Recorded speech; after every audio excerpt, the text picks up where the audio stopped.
Most Google business profiles are leaving rankings on the table without even realizing it. In this video, I'm going to walk you through my complete Google business profile checklist to fix that. The exact one me and my team have used on more than 500 Google business profiles over the last couple of years. I'm Tim Collard, founder of hypetricks.com, and I run the largest local SEO community online with over 120,000 members. So I know exactly where people go wrong. Watch till the end and your profile will be fully set up for 2026. Let's get started. Let's start with your Google business profile name and how to optimize it. There's really only one way to optimize it. It needs a keyword because a keyword in your name really helps you rank. And if someone searches key specialist and that's part of your name, it's a match, which increases search relevance and can help you rank by a lot. But here's the thing. Google wants your name to reflect your real-world business name. It should be the name you use on your website, your directories, and your storefront. Google checks your name against online sources like business directories and your website and even real photos of your business to make sure the name on your profile matches the name you use everywhere else, online and offline. So the moment you add keywords that aren't really part of your name, you're constantly risking a suspension. However, there's still a way. If you want to make your profile name more relevant and benefit from the ranking factor, this is what I recommend. Before you change the name on Google, be sure to change your name on your website, your logo, all major online business directories, and make sure that the photos you share on your website and your Google business profile match that new brand name. Only then should you change your Google business profile name, because otherwise Google might suspend your profile for an indefinite amount of time, which is something you obviously want to avoid at all costs. And I want to give you some pro tips. First, keep a DBA certificate on hand. DBA stands for Doing Business As. It's a document that proves you're eligible by law to do business under the new brand name. That's documented proof of your real-world name, and it can save you if your Google business profile gets suspended after a name change. Second, when you want to change the name, I highly recommend you first use the Suggest and Edit feature on Google Maps instead of editing straight away in the dashboard. It's a much safer way, as Google is not taking action against your profile based on third-party profile changes. However, this method isn't guaranteed. Some names change easily and some don't. Just for you to understand, everyone can suggest edits to your profile. And if Google thinks those changes are legitimate, Google will approve them.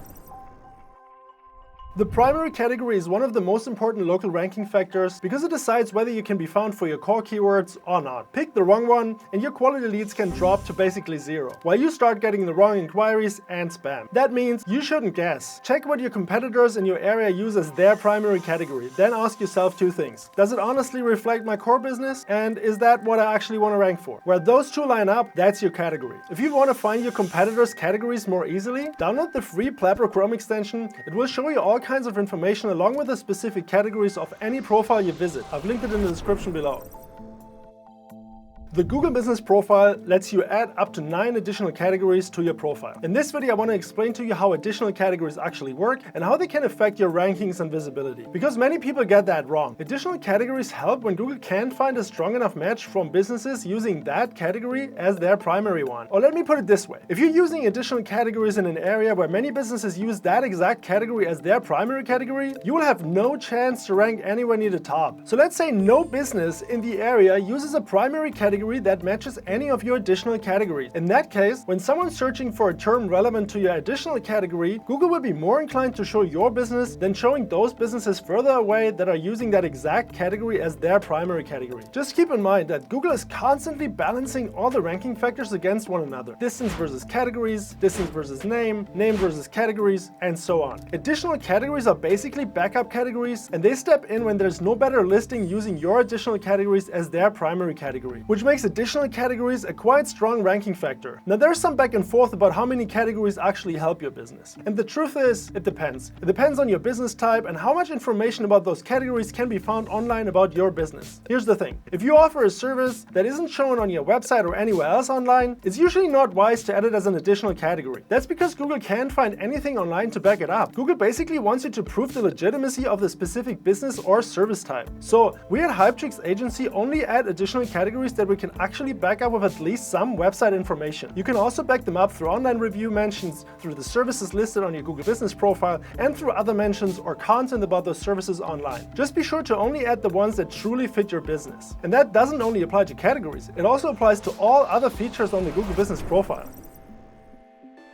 Categories determine what you're found for. Location determines where. The location your business is physically situated in, or the address from which you verify service area business, is another strong ranking factor. And contrary to popular belief, location is the foundation of local search marketing. It determines your entire local SEO strategy. If your location is in an area with no infrastructure, no ideal audience, or no phone reception, you've got a real problem. If customers need to travel to your location to do business with you, you should show your address publicly on the Google Business profile. If you are a service area business that travels to the customers, you'll usually want to hide your address. But here's what we've seen. Google does seem to favor businesses that show an address, and service area businesses that hide theirs often get less visibility. However, some service area businesses show their address anyway to get around that. And here's the important part. Google can suspend your profile if it doesn't believe you actually welcome customers at that location, simply because it doesn't want people to show up where they can't be served. So before you set your address to public as a service area business, be honest with yourself. Would you be okay with customers showing up at your home? And how likely are they actually to show up? If you're okay with that, I highly recommend you get a real door signage so you can prove your physical storefront to Google. It can be made of metal, wood, glass, or solid plastic. Just don't use paper or posters. When you set your address to publicly visible, Google may ask you to verify it through a video, and in that case, you really want to be able to show you're serious and show your signage.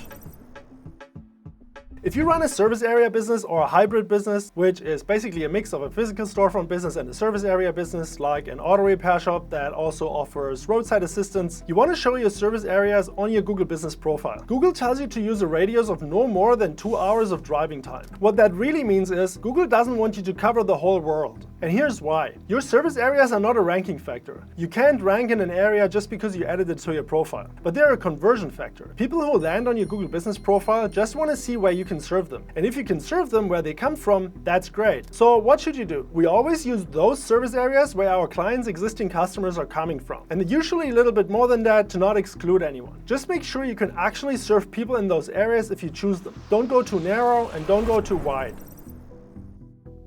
Your phone number is one of your core business details right next to your name and address. I highly recommend you get a local phone number that's familiar to the people you're trying to reach. And if the phone is your main income source and your main lead channel, you should also consider tracking those calls through a call tracking app like CallRail. There's a link in the description below, check it out. It basically lets you track, record, and analyze your calls and even check how your salespeople are doing on them. If you go that route, put the call tracking number in the primary phone number field of your Google Business profile and your real number in the secondary field. That makes sure your call tracking number is active and you keep name, address, and phone a match across the web, because your NAP should be identical everywhere your business shows up.